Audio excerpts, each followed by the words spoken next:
started a business that advises companies and governments and investors on how to cope with the world of pandemics and increased pandemics. What sort of things are you able to provide to businesses, and how should they be reacting to the challenges that are presented? I mean, it's pretty amazing. So we operate along with partners in about 23 countries around the world, and so we have a tremendous amount of information in real time about what's going on. And then we also have a team of data scientists who are mining the web and crawling open source intelligence as well as proprietary feeds. And through a combination of these systems, we're actually able to see events in real time.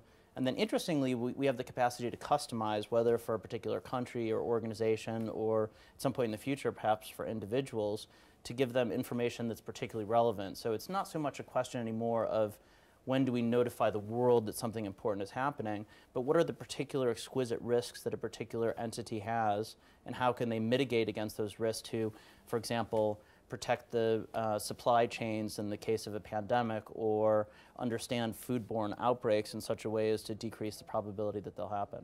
Now, so far, what's been the biggest hit from a business perspective in terms of a pandemic that's been very disruptive? Oh, well, if you take a look at, I mean, SARS had a huge effect on Southeast Asian economies. I think the impact was considered in the, I mean, it was many, many billions of dollars of money that was lost. I mean, even if you think about something like H1N1, so H1N1 is a very... That's the bird flu. H1N1 is swine flu. Swine flu, okay. So H1N1 was dismissed by many people as sort of inconsequential and something that public health officials over-responded to. The interesting thing about it is it went from infecting 0 people to about 10% of the world's population within a year. So in essence, it was sort of touched as many people as Facebook touched. And this is a virus that is estimated to have killed over 100,000 individuals. Obviously, it's a small percentage of the number of people that it infected. But if you compare that in the book, I compared that to the number of people that were estimated to have died associated with global terrorism in the year surrounding 9/11, and that was more like 7,000 or 8,000.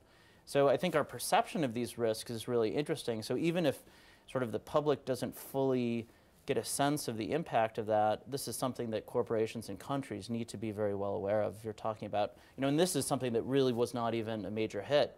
Had it been even nominally more deadly, you really would have been talking about millions of people that died. And this is a virus that still has the potential to change. These viruses, when they meet each other in a person or in an animal, they can swap genes, creating something completely new.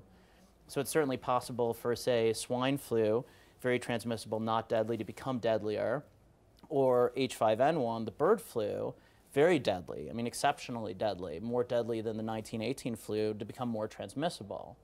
And that was, we even saw a very interesting case recently that's been in the news of researchers in Rotterdam and Wisconsin who, by manipulating the virus in apparently fairly simple laboratory experiments, were able to develop a version of the bird flu, again H5N1, that was capable of spreading in ferrets, which is a mammal, obviously more closely related to us. And I think that we should really be quite concerned about that. I mean, if you had something that had even half the deadliness of the sorts of bird flu that we continue to see entering into human populations, that had the capacity to spread, I mean, that would really be something that would be devastating along the lines of one of these movies like Contagion. Now, what industries are most exposed to this kind of risk? Well, what's interesting is we've worked mostly with governments, but as if we begin to sit down and really talk to industries, large organizations, particularly with complex supply chains, have a tremendous amount of vulnerability.